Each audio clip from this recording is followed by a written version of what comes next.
Hello, and everyone. Welcome in to another episode of the Taekcast. My good friend, Rotopat, Pat Daugherty, is joining the program. We're going to chat some ball. We're going to get excited. We're going to tell some dad jokes. We are going to enjoy ourselves. Pat and I are both in St. Louis. It's a beautiful, beautiful sunny afternoon outside. You guys are listening to this on Wednesday, probably at some point in the week. We're recording this on Tuesday. So if there's a season-ending injury, if Rashee Rice rises from the dead on the third day after the game, like Jesus Christ, we don't know that yet. I'll be in a much better mood if that does happen. How are you doing, man? Are you in the rhythm of the season? Have you found yourself just like, it's Tuesday, I know what I need to do, or are you still kind of scrambling every day? So first off, Rashee is in the process of rising from the dead, where it's already, we don't know if it's like a truly season-ending torn ACL. And Monday or Wednesday, we're going to find out it's just a hyperextension. So that's my God. Can you imagine I felt so dark on Sunday night that it was dark.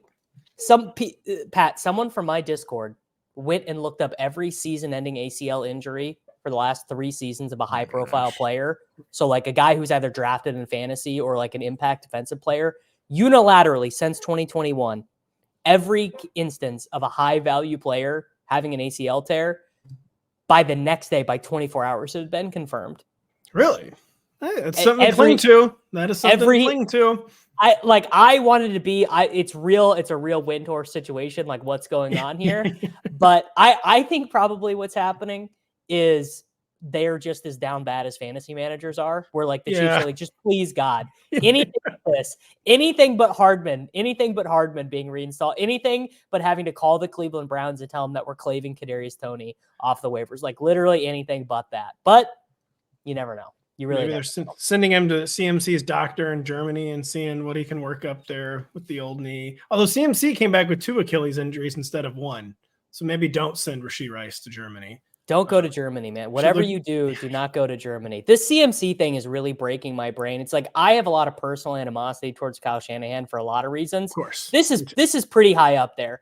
Getting rested in the preseason, we get absolutely no CMC in the preseason. To he could have played if it was a playoff game, to getting mad at Jordan Mason for telling the media that he knew he was going to start on Friday, to him returning to practice in limited fashion, then going on IR, then going to Germany. Now he has two. He has 2 injured Achilles? Yes. What is going on in San Francisco, Pat? What is going on? One injured Achilles, is bad enough. Shanny, I could have almost bought it. I don't buy anything from Shanny. I could have almost bought that they were just being overly optimistic. The day we're kind of being like fantasy managers, like, listen, it's Christian McCaffrey. We wanted to believe he could play. Until the Friday night starting thing, where he still tried to behave, up until game time on Sunday that CMC might play, when he had clearly known for a minimum of 48 hours and like clearly the entire week. And it's so Shanny. Shanny, he's like the bad faith operator, like shenanigans for a reason, of course. And I don't understand. He's worse than his dad ever was. He's way worse than his dad. I don't understand how this is not a fine. I know like everyone just likes to say, oh, it's just whining fantasy bros, which I mean, it is. But guess who's powering interest in this league, baby? And like, dude, it's important. Like, as we know with gambling and lines and all the money, just clearly lying. At the absolute best, it was bad faith. It was just clearly though lying. It went beyond even bad faith, I feel like. So take the first rounder. #, take the first rounder. Take the first rounder. I mean, knowing Shanahan's history of highly drafted players, like maybe you'd be due him. So he would like that because then it was the first rounder, that he wouldn't instantly hate. Shanny, by the way, I've been workshopping all year is like the psychodrama with players he either drafts or re-signs. Like, dude, like the second. So it took Brandon Ayuk, like seriously, his entire rookie contract. They fully gained Kyle Shanahan's trust, and now he hates him. He held out for a contract one time, and now it's like back to square one. Like Shanahan's like, I don't know, man. We'll see if we can get you the ball. Do you see that clip of him protesting having to wear the same uniform everyone else is wearing in practice? Like Shanahan clearly just being a dick. It's really unbelievable. Where I wanted to start is actually tangentially related to Kyle Shanahan, as almost everything is in the NFL these days. It's his league. It's currently my working theory that Sam Darnold being this good for the Kevin O'Connell coach Minnesota Vikings is a house of cards that could take the whole league down if you really started to investigate it, because really what it shows you is that half of the coaches in the NFL are maybe not even qualified to be like high school coaches, because you look at Sam Darnold, you look at this guy, a classic Gruden line, you look at him and you're like, unlike when people would say Zach Wilson made all the throws, as they really meant it like hashtag derogatory or brackets derogatory. What they meant was that Zach Wilson looked okay in practice. But actually with Sam Darnold, you're like, no, he can actually make all the throws in the game. No one has really ever doubted that. And this is like a huge argument on Twitter right now and in the football sphere. Like, what matters? Coaches, schemes? Is it the Jims and the Joes? Is it the X's and O's? Is CJ Stroud responsible for the resurgence of the Houston Texans as a franchise? Did the Texans benefit from him? Did the Texans nurture him? Patrick Mahomes. Patrick Mahomes goes to, like, let's be honest, the Chiefs are kind of a lovable loser style franchise until Mahomes shows. And Andy Reid was too. There's been this whole recontextualization of Andy Reid now that he's the coach of the most dominant team. I mean, Andy Reid was Shanahan before Shanahan, and we can get to all that. This is the point. I think right now it's October 1st. Sam Darnold is 4th or 5th in MVP odds, depending on what sportsbook you look at. And to be honest, I got no argument against it. I see nothing in watching the Vikings play of being like, oh, well, this is a house of cards that's destined to fail. Like, no, he's just really playing that well, which indicates 50% of the NFL coaches have no idea what's going on. So many thoughts here. First, on Darnold MVP. So if he aces, so first off, the Jets, they're not just like the narrative revenge game, they're also an elite defense. Like, if he aces this game on national television, albeit at 8:30 a.m. Central Time, Sunday morning, it's not just the narrative like, oh man, Sam Darnold came back and slayed the Jets. It's that he also did it against an elite defense. Then he comes off bye against the Lions, the Rams, the Colts, the Jags, the Titans. And we'll be getting Hawkinson back at some point there, where he's like Johnny Munt and Josh Oliver both have touchdown receptions from him thus far. Yes. So like the runway to like elite statistical output, which of course he already has the elite stats, but like he's going to have elite stats and elite record probably like heading into Thanksgiving. So like the MVP train will be totally taking off. And in terms of like, Sam Darnold and like coaching and scheme and all that. So first off, it's not even, so the scheme of course is amazing for Kevin O'Connell. It's very quarterback friendly. It's very pass friendly. Yes. But this isn't one of those situations where it's like, it's all easy throws. It's all short dump offs. Like the average intended air yards. This is not watching Brock Purdy point and click at all. No. It's like super high average depth of target, a really high completion percentage over expected, which, of course, the nerdy stats, and then he's just making the throws when you watch the game. And he's identifying, like the second he sees someone one-on-one, it's like they're bracketing Justin Jefferson. The second he sees like Jalen Naylor or Jordan Addison in week 4 one-on-one, he just like makes the throw. So he's just like making the throws. And then just come back to, how did a guy with this much arm talent and probably like this much between the ears talent fail? Is that I think so. It's two different things going on, I think, where the schemes. So we're kind of arguing like, are schemes saving these guys? In some cases, I think the schemes are so complex that there are coaches, like, I don't know if it's out of like self-consciousness or something, where they like almost like make the de-emphasize like the talent of the players. And it's so much about the scheme, like the worshiping at the altar of the scheme. And if you're not perfect for the scheme, like then you just like get docked as a player. Trey Lance. Exactly. Like you just get docked as a player, and they're like, they have de-emphasized like player talent in favor of scheme, which of course makes sense when you have like untalented players. Like it kind of makes sense to do whatever. We can debate Brock Purdy forever. Maybe Brock Purdy actually is super talented. I've changed my mind about Brock Purdy. I'm changing my mind on Purdy too. I keep whiplashing. Like I told Kevin Cole, we did this podcast before the season, and I was like, if Brock Purdy gets paid this mega contract, it'll be the LOL-iest contract that's ever happened. And now I watched him play the last 2 weeks, and I'm like, shit, I don't know. Eddie Brock is just really good. Anyways, continue. And there's just players who like, I think would benefit from like a simpler scheme, and like maybe just letting the physical talent take. Like I thought that a lot when I've watched Jordan Love. Not that Matt LaFleur has like a simple scheme, but when I watched him last year, I was like, how does Jordan Love like keep getting away with like his touchdown percentage?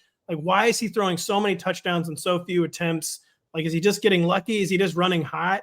But I was thinking, no, it's like he's actually just throwing down the field and like attempting throws other quarterbacks don't attempt.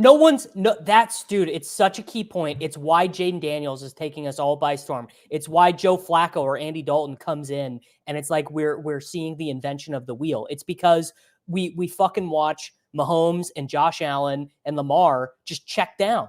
Like you can watch a Chiefs game with your eyes closed right now. It's either it's a check down, it's a Mahomes scramble, or it's a run. They're never, nothing exciting ever happens.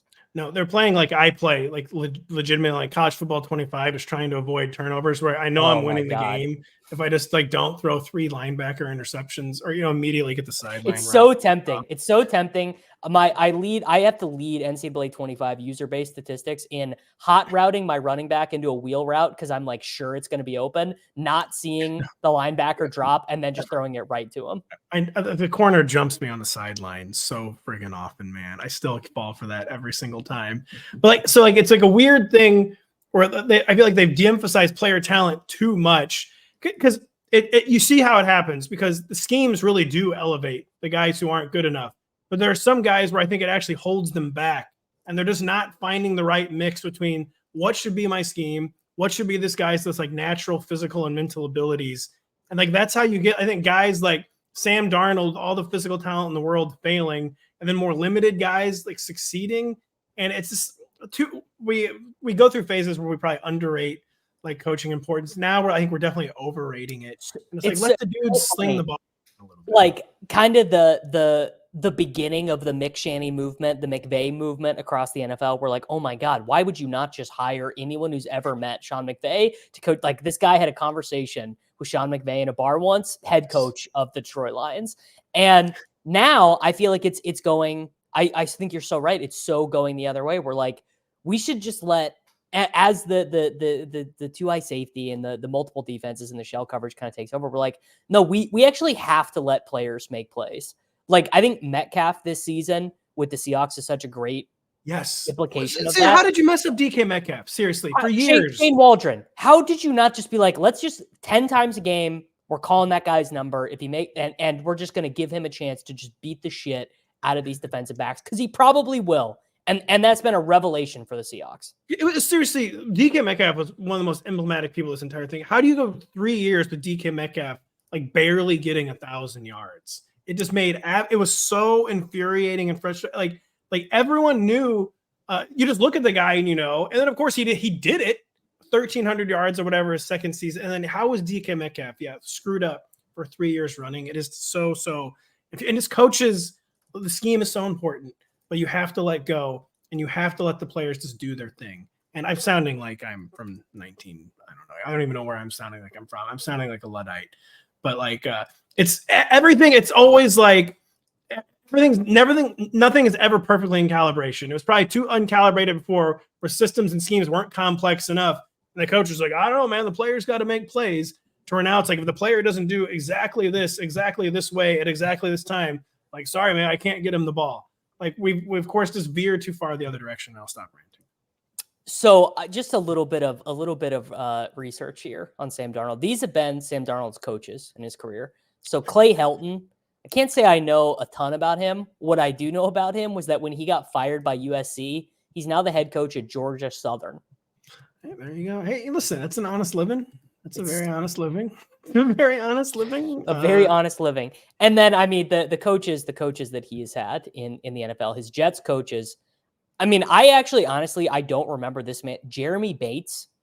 Do you remember tight ends coach? Bates? Was he a tight ends coach at one point? I feel like he's been a tight ends coach in the past.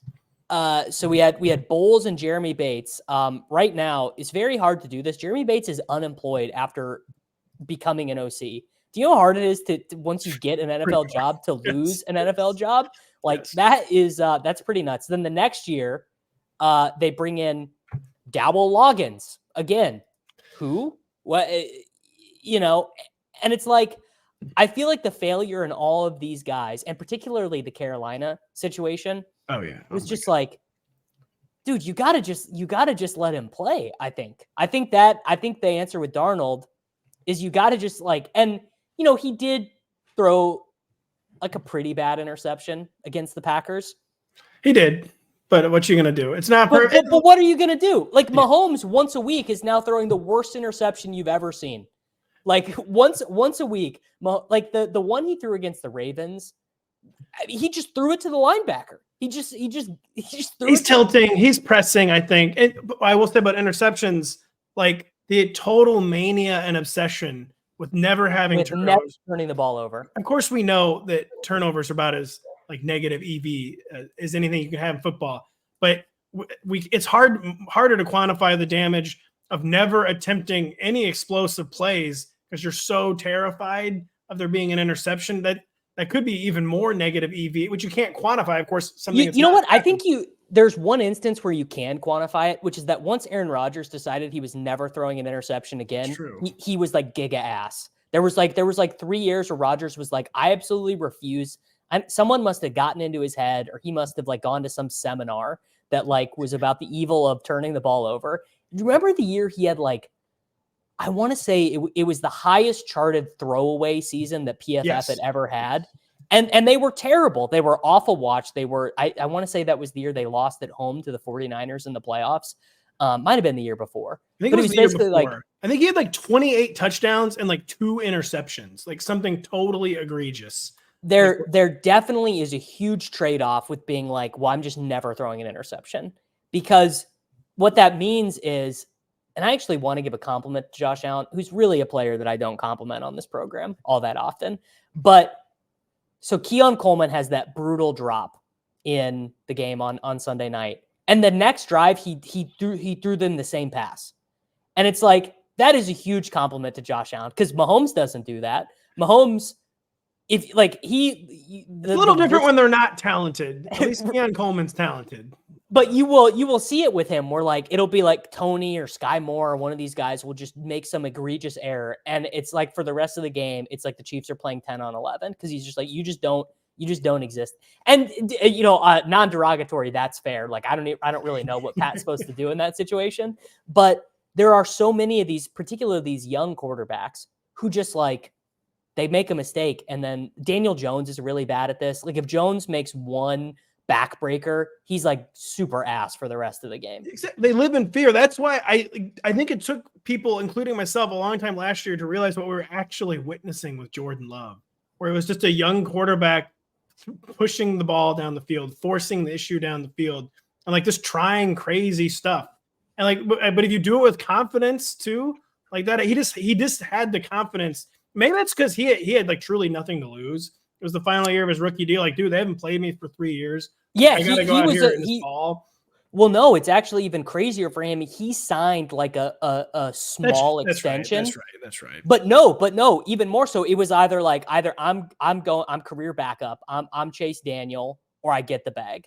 Those are my two options. Either I'm new age Gardner Minshew, or I can go and get the bag. And like, I don't know, to bet on yourself, Jordan Love, and it really worked. And that's another McShanny scam, Jordan Love, another McShanny scam offense.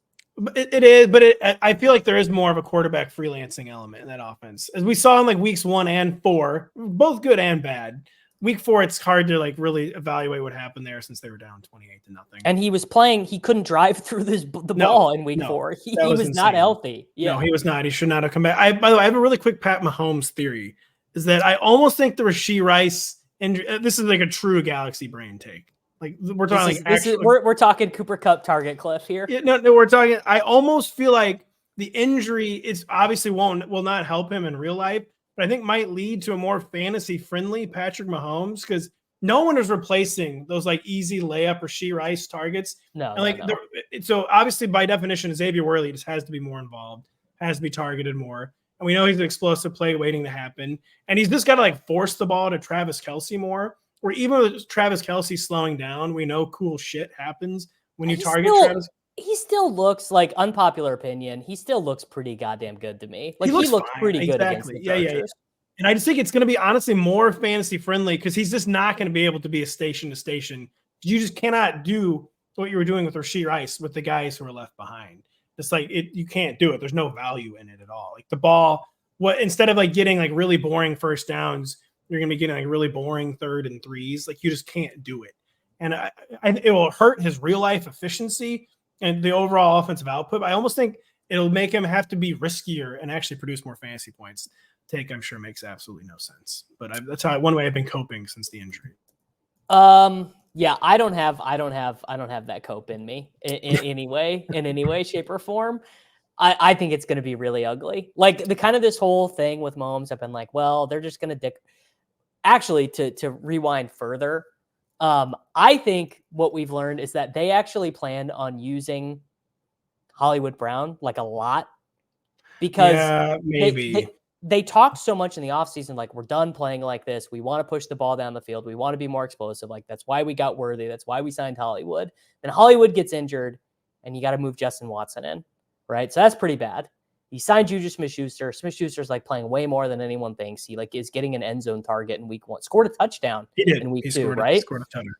So that's already an issue. Now you remove Rice from it, and you're looking down the depth chart, and you're like, well, Sky Moore's just going to have to be involved. There's really no other way around that. And that seems unideal. As bleak as it gets. I think it's, but is the NFL now such a bleak landscape of offensive futility that it's just ultimately not going to matter, and they're going to win when they need to?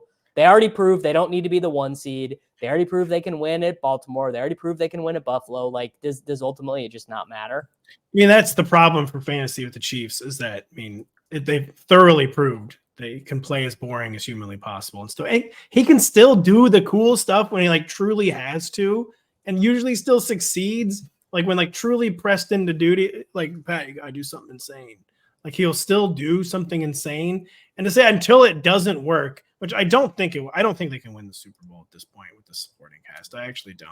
Even they might by the time this goes live, they might have already traded for Devontae Adams or Amari Cooper, which would turn the whole thing on its head. Even Darius Slayton, man, Amari Cooper. I don't know why. For some reason, I'd be more excited about Amari Cooper than Devontae Adams. I feel like Cooper is more of a downfield guy. Like Adams is almost just like a replacement for what Rice was doing. Cooper will do crazy stuff down the field, including making horrific drops. Honestly, dude, I'm pretty used to that as a Chiefs rooter. So like a horrific drop, as long as it's a horrific drop that's 17 yards down the field and not 4 yards down the field, like sign me up. That really is. I would be more excited about Amari Cooper than Devontae Adams on the Chiefs for that exact reason. I just think it would force them. He's not going to do that thing. He's gonna be more down the field, and it'd have to be more of like the crazy legs Pat Mahomes, I feel like. And I mean, you know, this is another Windhorse moment. Like yesterday, Rashee Rice is probably out for the year. Every like contract related account tweets out that the Browns converted all of his salary to a signing bonus. So it makes him much easier. It's like, well, what is going on here? What's going on in Cleveland? The answer of what's going on in Cleveland is this never been more over. It's never been more over. Dude, what is going on in Cleveland? Like, what do you think the power struggle between Stefanski and Haslam? Is it Andrew Berry? Is he the GM? Yes. What do you think? If those guys meet or if they have an email chain? I'm assuming it's probably an email chain. What is going on? Like, is Stefanski being like, I can't play this guy anymore? And then is Haslam the one being like, dude, I'm paying this guy $1 billion. You are not benching my $1 billion quarterback. Like, what do you think the power dynamics are there? I've thought about this a lot, and I have settled on, I think all the powers that be in Cleveland probably still want to play DeShaun Watson because now they can tell themselves the story. Like, listen, man, DeShaun ain't cutting it. But like Jameis Winston would have no chance behind this offensive line. And like we're gonna get if we put Jameis Winston behind this offensive line, we're getting 25 interceptions and 14 starts. And I think they should be playing Jameis Winston, but I think they can probably when they have financial incentive to find any reason to convince themselves DeShaun is still the answer. And I think they will tell themselves, like Jameis Winston, we made as a signing, like thinking our offensive line would be healthy and intact. Like one of the core strengths of the team. And right now when it's not, where everyone's hurt, where they can't block anybody, I think they would just tell themselves, like as bad as Deshaun Watson's playing, Jameis is not going to improve anything. And I don't think that's correct. But because, dude, Deshaun Watson, he can't throw anymore. Like his shoulder got ruined last year. I think. Yeah, he absolutely cannot throw Kyle Dvorak pointed out he looks like he's like a baseball pitcher. Like he's having to use his entire body to leverage every single throw. Like that shoulder stuff last year just seems like it ruined his arm. Like he cannot throw.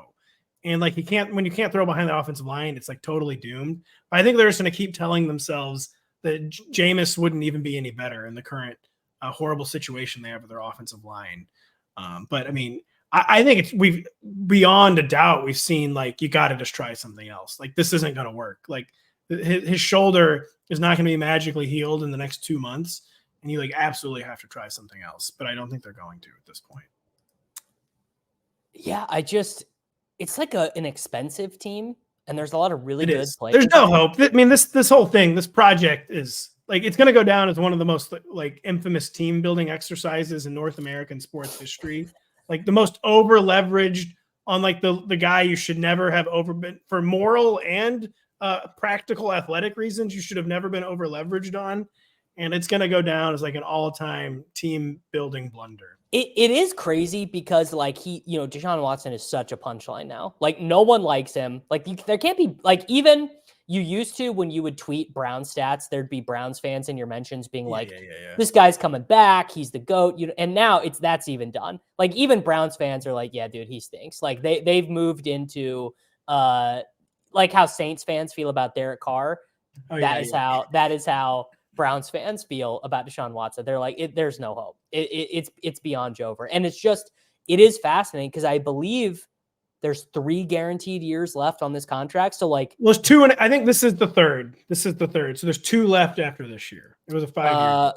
I got Jordan Love's contract situation wrong earlier, but he has 2.5 years. Okay. Yeah. What, just off the top of your head, what do you think Deshaun Watson's cap hit is next season? I think I already know isn't it like 90 million or something? It's like it is $72 million of a cap hit for the worst quarterback in the NFL. Like, which you might think I'm doing a bit. I'm not. Yeah, no, he is. By EPA and EPA plus CPOE composite, the worst quarterback in the NFL. And I mean, by all like the next gen stats too, like completion percentage over expected. So he's like bottom 5 or 6 in everything. So like and amongst the advanced stats, like the more clear cut ones, like next gen, and the ones that require like a little computer sorcery, are like all in agreement that he's like one of the 4 or 5 worst quarterbacks in the NFL. It really is. There's nothing that can be done. There's truly nothing that can be done because of the cap hits. Like you said, there's nothing that can be done. The only thing they can do is the sunk cost and move on. Is there a tanking team in the NFL that they could trade him to, like Brock Osweiler, like the Texans did? Themselves, the only team in position to absorb and tank with this contract are the Browns themselves. What about the Panthers? Do the Panthers have would they be able to? Tepper will never rebuild. Like he is rebuilding right now, but he didn't view it that way. When they got Bryce Young, he viewed it. I'm sure he viewed it as like the window's open now. We've got the number 1 overall pick. We're building around this guy. I mean, he traded up for the number 1 overall pick. Like he didn't do that because he thought he was rebuilding. He did that because we found the guy who's going to make us a winner right now. So no, I don't think the Panthers are the answer. The Panthers come to you, Rotopat. They hire you as an independent consultant. It's a really cush gig. You're getting crazy money to just like hop on some Zoom calls with the front office, and they're like, Pat, you got to tell us, what do we do with Bryce Young? What's the future for Bryce Young? What is there any way to salvage him as a professional football player? I think sadly he probably is just Josh Rosen. Like we'll never see him again. I was just gonna say he's Josh Rosen. He really is. It can't. And like, listen, I want to make fun of the Panthers and fault the Panthers for this, but I really thought he was just going to Russell Wilson his way through the NFL. Like the way at Alabama, when the play would break down and then he would still just make a play. Like it seemed like he was never out of answers. Like he looked small even in Alabama, but I'm like, this dude, talk about like over reliant on what I thought was player skill. Like this dude just knows how to make plays. Like I thought he was one of like those sixth sense players where he could always feel the rush. Like he always knew when to leave the pocket. That's kind of an interesting point. God, I'm so bad at this at giving credit, but Peter was relaying this point to me. Corain was relaying this point to me that he was listening to a podcast. So this is like ninth hand information. But basically the idea of, because I mentioned like, oh, why don't shouldn't Bryce Young to the Dolphins just make sense? Like he can point and click and kind of execute the offense. And then this made a total sense to me. That's actually not what Bryce Young is and not what he can do, because if you want him to stay in the pocket, he can't do that. Yeah. He's too small. He literally, it's so funny. You watch, he has to stand on his tippy toes to deliver the ball. That robs him of all the velocity of the throw. And then he ends up looking like Deshaun Watson, where the pass is just a lame duck. It doesn't get there. What you actually want from him is kind of, I'm trying to think of a good comp. I mean, Russell Wilson is Russell Wilson was the comp, because Russ, a lot of his biggest early career plays, he would just like scramble, lightly flushed from the pocket, scramble outside, and hit someone for like a 17-yard pass. And when you picture Bryce Young in your mind's eye at Alabama, I never see him standing in the pocket. It was always him like lightly flushed and then making a play either on the run or like really on the run, like at the sideline. And yeah, he was never like a stand and deliver guy. No. And so that is why like people started doing the fan fiction of after Tua got hurt and Young got benched, like, oh, they traded conditional pick. And I'm like, no, like the ideal guy for them is someone like Tua, where it's like he stands in the pocket. Like, dude, Joe Flacco would be putting up video game numbers. Can you imagine Flacco throwing bombs to Tyreek? Like they should trade a 3rd round pick to get their season, because second round pick, just do it. Who cares? Trade a 2nd round pick. So like it's so interesting, because they're actually another team that's all in. They're another team that is super leveraged. They're paying a lot of dead money to like guys who are older than 28. Like Tyreek makes $1 billion. I don't know the name of any of their defensive players, but I know that they have highly paid defensive. Horrible roster construction. Horrible roster construction. We got to see on Monday night what the Tyler Huntley execution of the offense is. Although, to be fair to Tyler Huntley, I think he literally doesn't know the offense. Like my vibe watching the game was that Mike McDaniel's like calling the plays in his headset, and Tyler Huntley is like whispering to Jalen Wright, like, "Hey, dude, I don't know the play. I'm just gonna hand you the ball." I know. That would you explain 9 Jalen Wright handoffs or whatever they got? Correct. Totally screwed. I mean, because Tyler Huntley, I think, still is the guys who know the offense have no talent whatsoever. And Tim Boyle and Skylar Thompson. I think Tim Boyle is probably, frankly, still worse than Skylar Thompson. Tim Boyle. Skylar went to my alma mater, so I never say anything too unkind about him. But yeah, I mean, it's watching Skylar Thompson is kind of like the answer of like what would have happened if an NFL team gave Colin Klein a shot. Yeah. Yeah, I think they're better off hoping that Snoop just learns the offense over the next 2. But the only thing the Dolphins can do, the only thing that fantasy managers can do, they have two games left. Then they have their bye. So it's not till week 8 that Tua is coming back. They just basically have to pray they somehow split these next 2 games. And they get a game against the Patriots, which like if they just run the ball 70 times. I was going to say, put your Windhorse hat on. Remember the team the last time in this situation who found themselves in a hole? What if it's just fucking Jalen Wright and Devin Achane running the read option? Seriously, why not? Honestly, what do you have to lose? But Mike McDaniel is not good at adjusting, man. Like Mike McDaniel, talk about an offense that just needed to be stripped back to like the bare essentials the second Tua got injured. And he's not done that really. Like I'm sure he's tried, but there's only so much I guess you can simplify your own offense. He's on Monday night. He's calling like orbit plays. Yeah, you can't. It needed to be stripped to its total bare essentials. And Huntley, you very rarely see a false start called on a quarterback, but they had 2 illegal formations and a false start that were called because Huntley was unaware of what his teammates were doing before the snap. So he's doing the cadence to get the ball snapped, and Achane is like in motion. You know, you can talk about 3 players you could run a high school offense. You could run a high school offense with Tyreek Hill, Jalen Waddle, and Devin Achane. Like just run a high school. They could beat the Patriots without a quarterback. Kendall Hinton could be the quarterback and they could maybe win if they just run a high school offense.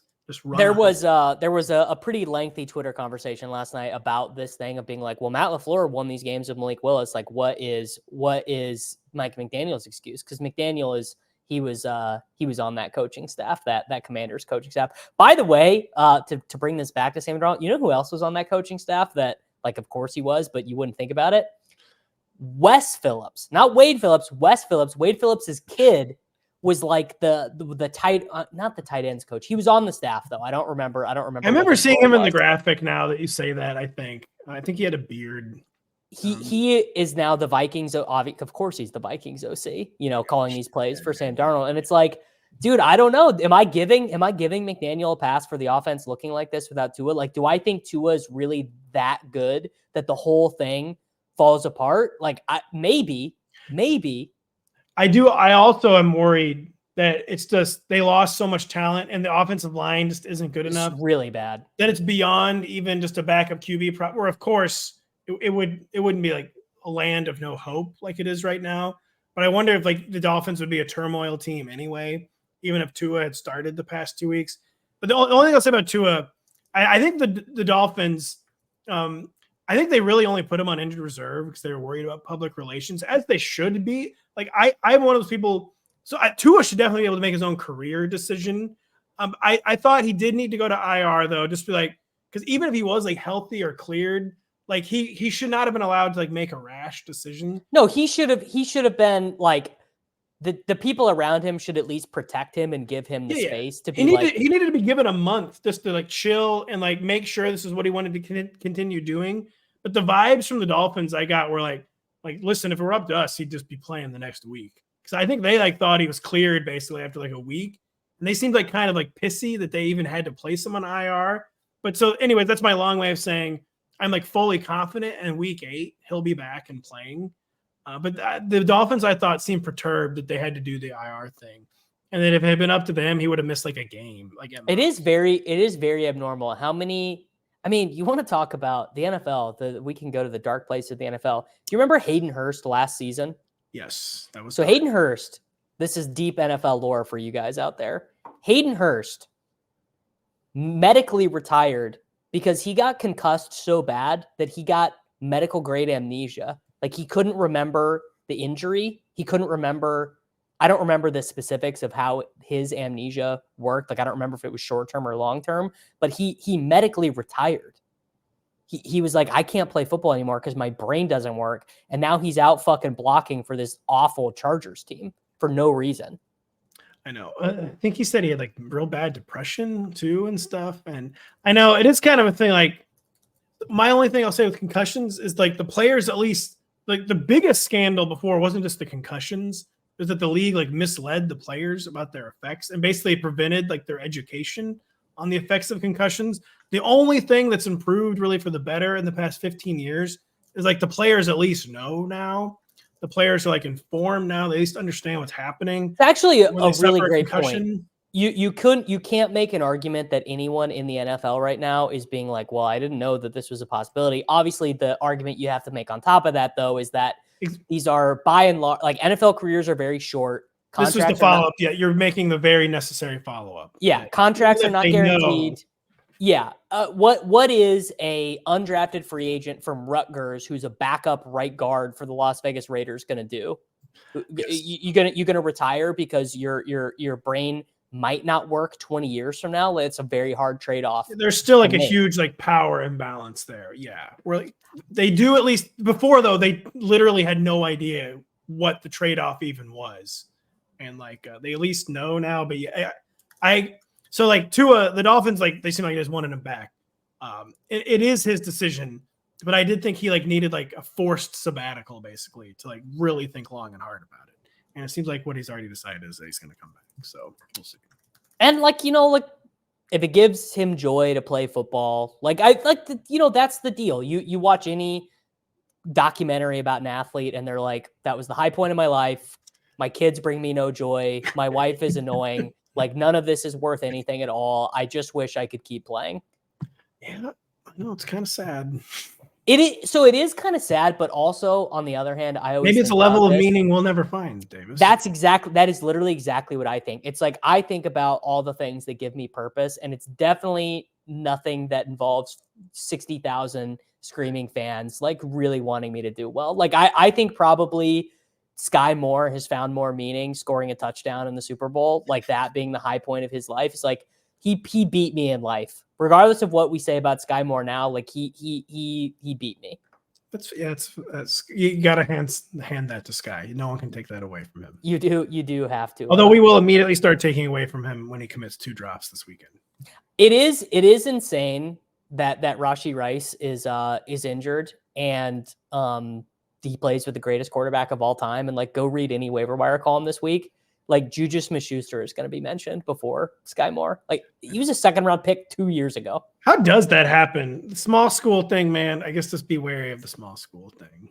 I think I actually am kind of woke. You're at a small school. You better friggin' dominate. You better friggin' dominate. I'll say that. I've been workshopping a nuclear level quarterback take, spurred on by the Bryce Young thing. I kind of want my quarterbacks to not go to Alabama or Georgia. I kind of want them to play for a shitty, like Drake May, perfect example. You think Drake May doesn't know how to play behind a bad offensive line? He went to University of North Carolina and Drake May graduated and they lost to an FCS school by, what was it? They gave up 72. They did. I think it was 70-30 was the final. 70-30. The desolation of Mac. So you're telling me that Drake May doesn't know how to play with a shitty offensive line and shitty. The problem there is they rely on their athleticism and their physical gifts so much where you develop bad habits. Because like Sam Darnold, that honestly might have not been only the Jets coaching staff. He might have had so many bad habits from playing at USC. Those terrible USC offensive lines that maybe like no coach could have saved him in that. And maybe it took the wisdom of being in the league. To be fair, Sam Darnold threw to Michael Pittman Jr. His running back was Ronald Jones. Like, yeah, you can laugh about Ronald Jones, but Ronald Jones was an amazing college running back. Tyler Vaughns was an NFL player. Deontay Burnett was an NFL player. Like, he played with guys who were – and the Pac-12 is very hard to learn anything about. Like, how do you even begin to evaluate a Pac-12 quarterback? It's thankfully we don't have to anymore, I guess. That problem solved. Problem solved itself. Yeah, but like the Pac-12 is just like, it's barely football. Gardner Minshew, the best Pac-12 quarterback of the past 10 years. Which brings us actually, if we're going to talk about nuclear quarterback, and I'm still workshopping that. I mean, I feel I might revoke that, but like I'm thinking of, that's what people will throw at you is the bad habits thing. So you're gonna have to be prepared to have a retort for that. Would you rather have a man with insane physical gifts and a crazy arm and the ability to move out of the pocket and kind of just handle it when the play breaks down, or would you rather have Bryce Young, where like Bryce Young never got punched in the mouth? It's weird because you just described Anthony Richardson with the first one. And it's like not trans. Well, Anthony Richardson how could we even know? Anthony Richardson has never played football. Anthony Richardson is at like less than what would the math be? Anthony Richardson is at like less than 100 quarters finished of football past high school. That's bleak. That's, Trey Lancian. I wonder if he has more or less experience than Trey Lance. Probably more. Lance has more throws. Lance has more recorded throws since high school, guaranteed. Like, really? I guess that is true because it was just 1 year. It was like 10 starts at Florida. Maybe it was 12 starts. So Anthony Richardson at the University of Florida threw 393 passes. That's actually more than I thought. I know the Trey Lance number off the top of my head is 496 passes in college. And Anthony Richardson, this is a good game. How many passes do we think Anthony Richardson has thrown in the NFL? 125. 100 and is this right? 161. Wow, Trey Lance. Trey Lance almost has to have more than 161. I doubt. I think Trey might be 102. I was saying, I thought Trey might be under 100 still. So even to this day, even to 2024, Trey Lance still has more college plus NFL recorded throws. Especially if you include preseason, like way more, like doubles Anthony Richardson up if you include preseason recorded throws. Did he lead in preseason attempts this year, Trey Lance? Well, he played the entirety of every game. So that's where we're at with Anthony Richardson. Yeah. I know. He's got Drew Lock disease, man. He can't complete the short to intermediate stuff. He just can't do it. Like, he can only throw missiles. This was Drew Lock coming out of Mizzou. Like, I had to watch every Mizzou game Or they're like, oh, if he just you didn't have to. You didn't have to. True. If he just could have hit that slant, Tony, it would have been a huge completion, but he overshot him by 3 feet. I don't really understand it. That is kind of where Anthony Richardson's at right now. I remain, if you force me to take a stance, I'm definitely pro Anthony Richardson, but like part of that was based on we just don't know. He could be anything, even a boat, and we're getting like more evidence every game that he's not. Though what I would cling to with Anthony Richardson is like you can fix, at least in theory, you can fix short to intermediate 10-yard outs. You can fix. Yeah. You can't. You can at least, or at the very least, you can improve it. You can't fix arm strength. You can't fix like pocket presence even a lot of times. And also theoretically, you should be able to fix him just like getting smoked all the time. Yes. Like just please stop. Just like it's hard to know who to blame for. Like Richardson gets a hit pointer. He leaves the game. Then he comes back in. Then they call an RPO, and he just like kneels to get buckled in the head by Minka Fitzpatrick. Insane. Just like insane decision making all the way around from everyone. I would say I think the reason that happened is the theory I floated. Is the coaches staff I think wanted to take him out of the game. He insisted on staying in the game, and they immediately basically put in a test play, just like, all right, he says he can stay in the game. Let's see if he can run the offense like he's supposed to, and do the RPO, do the read option, because it wasn't an RPO or read option, I don't remember. So I think they were like immediately testing, like, can you actually stay in the game? And then he proved that he could not at all. He went down voluntarily. Yeah, I don't know. I think Steichen is probably a good coach. I want to watch Richardson play more because, like, I do too. The week one stuff, it's like, dude, no one else is doing that. I know. Like, literally, one other player would make any of those throws than you, including the misses. Like, including the misses. Yes. No one is making any of those throws. No, I totally agree. And like, he's another guy in the talent. Like, I don't know, man. Maybe just throw by the safeties. Like, if you ever maybe we should try that. Instead of like trying to concoct like 14 like super complex scheme related ways to beat the shell, maybe just let the really talented guy just throw beyond the shell. And that would be really nice. All right. The natural endpoint of this conversation is, it is the relitigation of the 2024 NFL draft already. Jayden Daniels versus Caleb Williams. We are 4 games into their career. Jayden Daniels, I mean, look, he's the greatest quarterback of all time. He has the greatest 4-game stretch of completion percentage that's ever existed. They've punted like twice the entire year. Cliff Kingsbury's a genius. Jayden Daniels has avoided getting smoked by a safety or linebacker, to which I say, don't count your chickens before they hatch. It just like I watched so much of that guy at LSU. He loves to get tackled. And you can definitely coach that out of him, and it looks like he's doing better at it. Although he did do it once against the Giants where he got like speared in between 2 guys and then got back up. And I'm just like, yeah, I'm pretty familiar with seeing him do that. Shout out to Cliff for designing an offense that like Cliff totally exonerated, by the way. It was Kyler all along, man. No. I've been wondering about this for years, where the horizontal raid began and ended, and if it was truly always only Cliff. All I'm saying, it's still pretty horizontal. It's still pretty horizontal. The difference is he's dialing up after week 3. He's dialing up like 3 deep passes a game now. And Jayden Daniels actually converts them, unlike Kyler Murray. Jayden Daniels is a great deep thrower. I am sticking to my priors. The Caleb Williams is better thrower, better quarterback. There are people the tide is starting to turn every game. The tide is turning more and more. Where people are like, well, maybe they did. One thing I think is very missing from that conversation is that at the age in which Caleb Williams is 2-2 in the NFL and making some mistakes, but also making some good throws, Jayden Daniels threw 10 touchdowns and 10 interceptions at Arizona State University, like at the same age. I know. The things I'll say there is that what I have been so surprised about Jayden Daniels is that I was expecting LSU Jayden Daniels in terms of like the dude just is going to get like helicoptered in the middle of the field, like making a cool play. Like, dude, that was like 113-yard run. Like, you got to save it. We need you out here for the whole season. Like, you can't be getting helicoptered.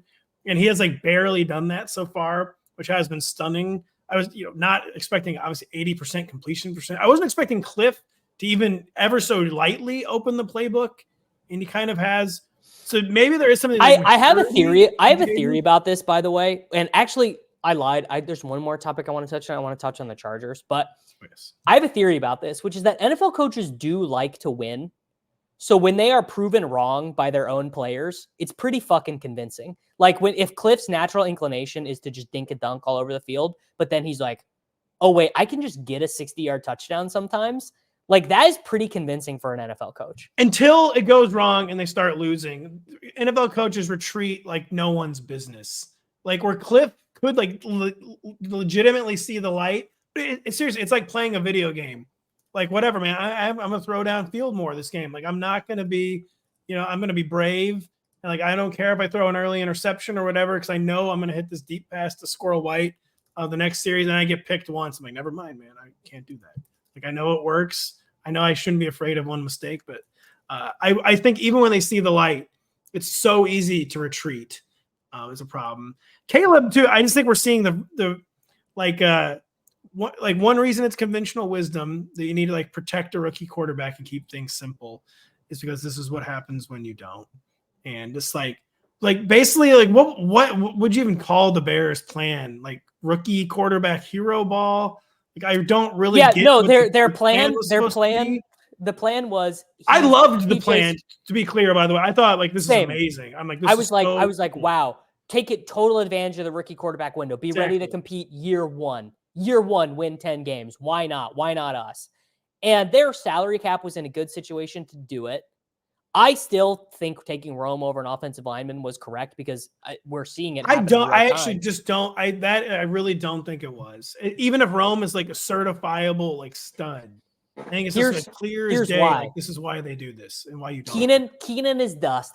Keenan dusted already. He dusted already. So your alternative reality where Rome is dead already is like DeAndre Carter and Velus Jones playing very prominent roles in the offense. Whereas like Rome already did it. He had what, 10 catches, 120 yards and a touchdown against the Rams. Like we've already seen proof of concept.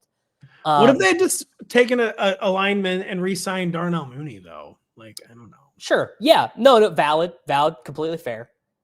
I just like, I'm not selling my Caleb Williams stock after. No, I'm not either. And he's just been a typical rookie quarterback, including he actually back-to-back weeks, not the entire game, but back-to-back weeks, there's been stretches of the game where he actually got into rhythm. And he's already making adjustments.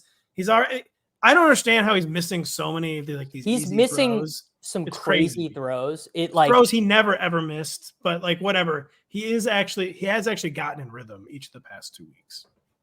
I'm not sweating Caleb. I would still, if you offered me right now, like even money wager, Jayden Daniels versus Caleb Williams career, I don't know, EPA per play or like PFR AV or something. I'm still taking Caleb, which is really not even a diss on Jayden Daniels.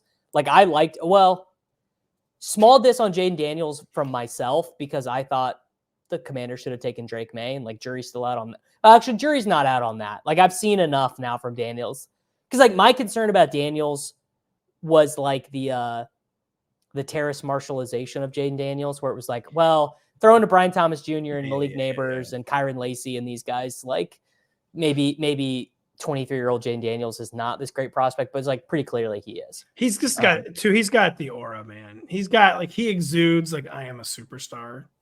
He really has like superstar aura, which is of course completely analytics. And I root for all these guys because one thing that's pretty clear is the NFL is just so much better when quarterback play is good. Like you as a football fan should not root against any rookie quarterback because your life is better. Your life is better if Drake May is way better than Jacoby Brissett. Your life is way better that Jordan Love is a competent NFL quarterback than like a mess. Like think just from an enjoyability perspective, how enjoyable the NFC North is right now because there's 4 competent quarterbacks. And just think like it doesn't even matter if they have good quarterbacks or not. Like the Commanders and Bears are going to be on primetime 3 or 4 games a year because they're like huge national markets and fan bases. That's why you got to root for good quarterbacks in every spot. You want to go back to Taylor Heineke, dude? You want to see friggin' Will Levis versus Tyler Huntley in week friggin' 4? Man? I'm rooting for Will Levis, man. It's not going to happen. Like the Will Levis, that one's totally over. Totally over. Totally. Oh my God. Oh my God, it's over. Okay. Over. Last thing I want to talk about is the Harbaugh experiment with the Chargers. Listen, folks. So I guess the idea of turning the NFL back to 1987 and like running the wing tee with Hayden Hurst and Will Dissly and having no talented, I guess that's not true. They have one talented wide receiver. Lad McConkey looks pretty good. I just don't know why you would want to have Justin Herbert.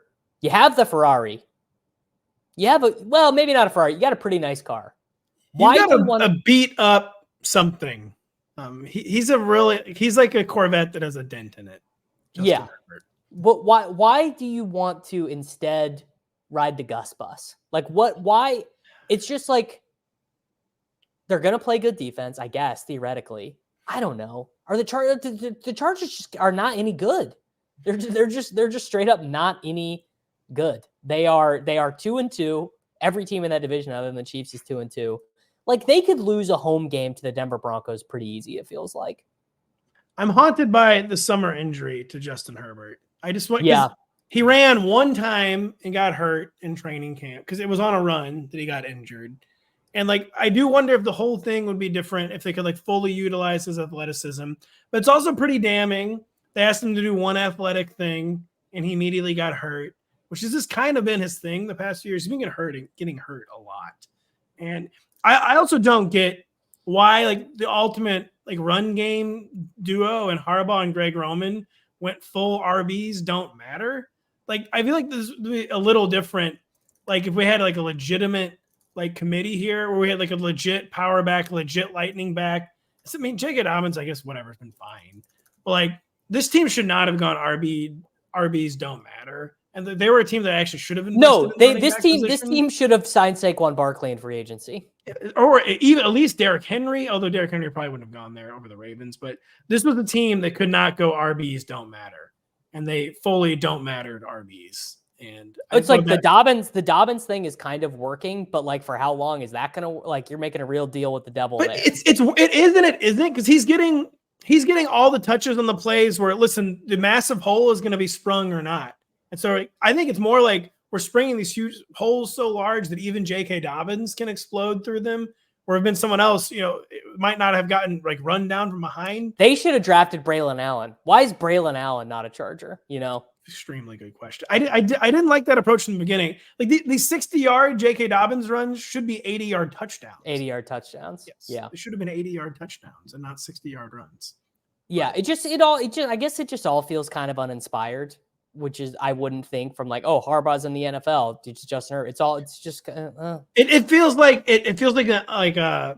like the light version of like the full Harbaugh experience where it's not as much talent as he inherited with the 49ers, even though we didn't know at the time it was that much talent, the 49ers. It's like clearly just like the sophomore album follow-up to the 49ers where the situation, it was never quite as good.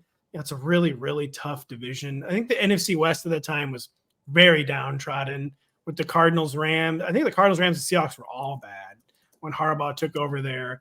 Like by definition, you're going in the division with Patrick Mahomes. You're going to have way less leeway, way less margin for error.